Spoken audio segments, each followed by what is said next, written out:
G'day. Today we're doing a thrust bearing or a throw-out bearing, clutch thrust bearing on a 1999 Holden Rodeo. So what's happening? Very noisy when you press the clutch.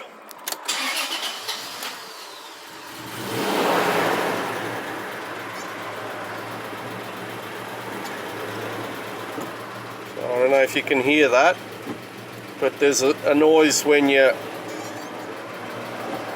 pressing and letting the clutch go.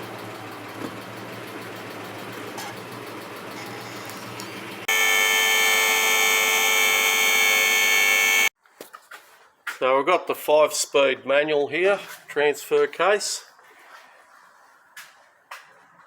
We'll have to remove this exhaust section here to be able to get it out, and you can loosen the bolts on the manifold there, and that'll just swing out of the way enough to pull it out. Front and rear tail shafts,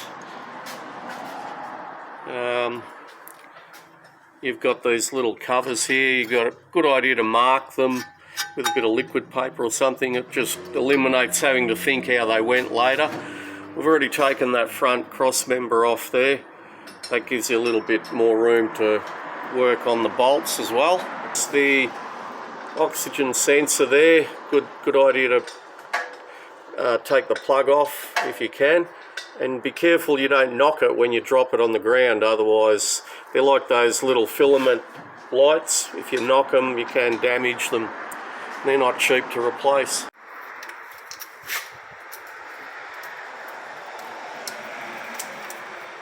So we've got the pressure plate off, and you'll find that this little part, and there's a little circlip. Sometimes these circlips pop off. That just sits in that little groove there on the other side of that. Just sits in there like that. You can put that back on. And after that's on, I'll show you in a moment. If you can imagine that circlip's on there, you've got your new thrust bearing, and that just clips in there like that, and just you'll hear the little click as it pops in. You can see that little groove just locates in that groove, and quite often that little spring steel clip will break or come away depending on the quality of it. You can see. You can imagine that's sitting in there, and you put this on the fork in your bell housing, and then as you push it in, you've just got to lever it in a bit, and it'll just go click like that, and that'll locate it. You can see it'll be stuck fast. If by any chance you've got to take that out, like if you can't pry it out, sometimes putting a screwdriver in there can damage this part, so it's always best to take the pressure plate off, undo it, pop the circlip off with your little scribe there, find where the joint is,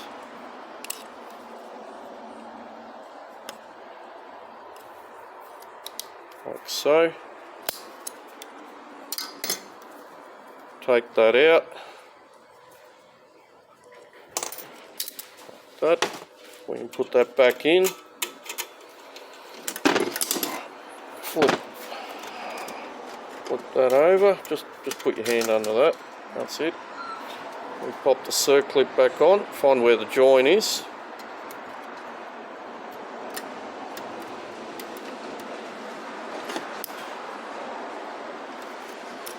and that's it. We can bolt that back up, and then later when we put this on the fork, it'll just pop straight into there. Don't push it in now, otherwise you've got to pull it apart again. Make sure there's no grease or anything on here. A little bit of grease there where the splines go. Good idea to just put it on the input shaft and just spin it around, just make sure all those teeth are nice and covered. And also on some vehicles, not on the Rodeo, Isuzus, you can actually muck it up and put the pressure plate in the wrong way. On these you can't, because you can see how much it sticks out, so it won't actually go up. So you can't mix this one up. Okay, like I said, clutch plate can only go on one way on this one. See, if you put it that way, it won't sit flat.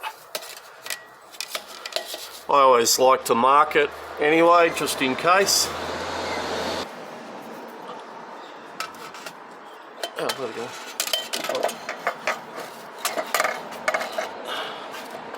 And you've got these little guide pins, one either side. There's one up here, one on the other side where you can't see.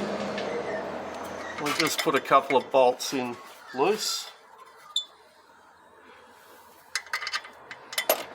Either side, just so it doesn't drop on your head. That circlips in. It does look a little bit sloppy like that, but don't worry about that.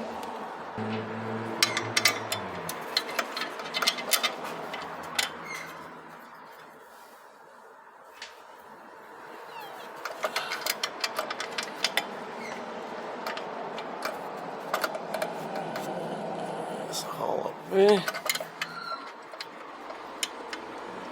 And there's one more bolt. Right there. Alright, now comes the tricky part, just getting the splines in the centre of that.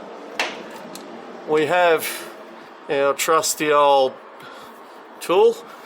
That part locates in the spigot in the crankshaft, and this part will locate the clutch. And then by eye you've got to just make sure you get it as central as you can on the pressure plate. But bear in mind that this little part is sloppy there, so you've got to allow for that. So you've got to make sure it's a little bit higher than where it would be central there, if you understand what I mean, because it's hanging down. So you've got to make sure it's probably about 5 mil higher than the bottom part. So go left a bit. A little bit awkward there.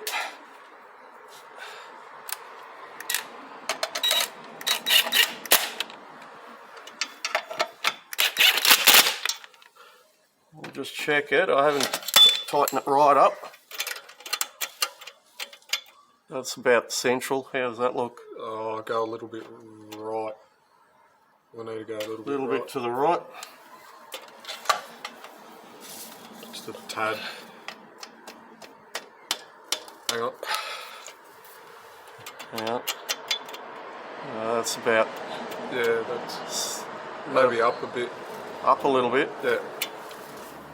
Because once you bolt that down, bolt it all down, that clutch plate is pretty hard to move. So you want to try and get it as central as you can. Quite often when you buy a new clutch plate, you'll get a little plastic dolly that, or guide shaft or whatever you want to call it. But we don't have this one, we're just replacing the thrust bearing. Just tap it a little bit. Yeah, that's pretty good.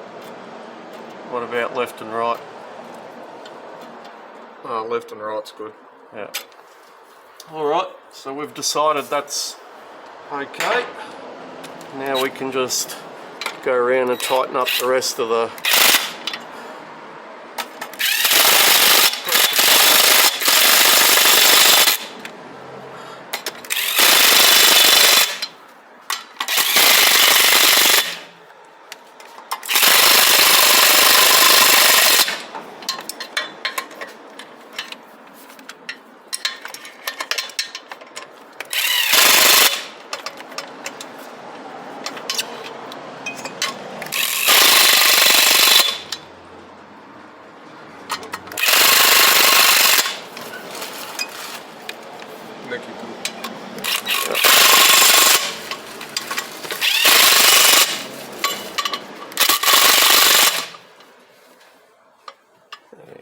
and we make sure we tighten it up by hand as well.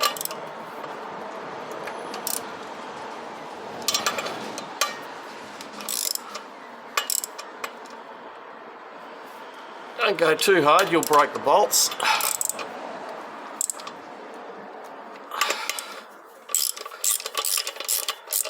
Or you can look up the torque setting.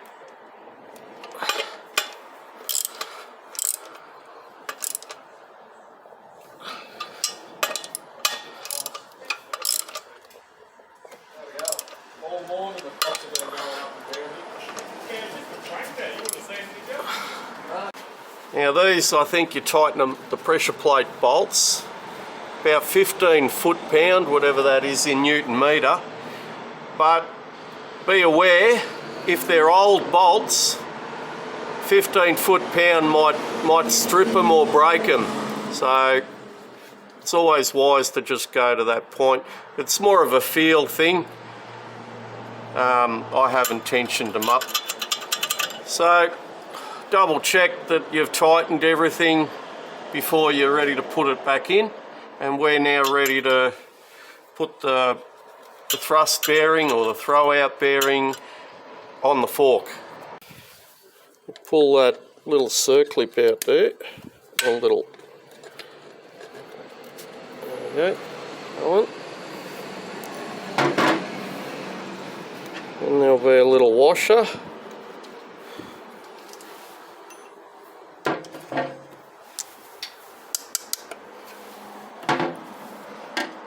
Now this one's not too bad, it's still got a bit of grease there, but it's always wise to just re-grease it, just make sure it can pivot nice and easily on there.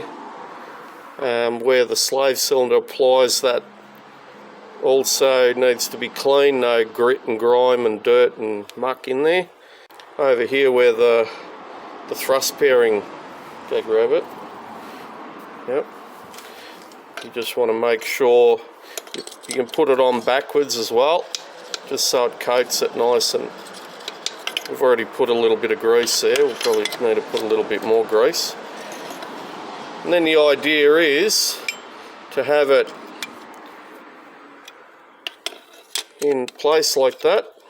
We'll just grease it, put the pin in like so, put it all back together. Put the little washer there, circlip in, and then when we slide it in, that will locate on that little circlip. So we'll just go ahead and just grease all that now. I just can't do it with the camera in the way. Now on this fork, if you mix up how to put it in, there will be a witness mark. It'll be cleaner on one side where the pin's wearing, so it's important to not put it in the wrong way.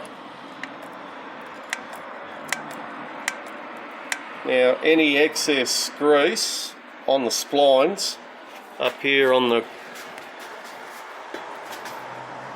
just clean it off. You don't want that grease flinging onto the clutch plate.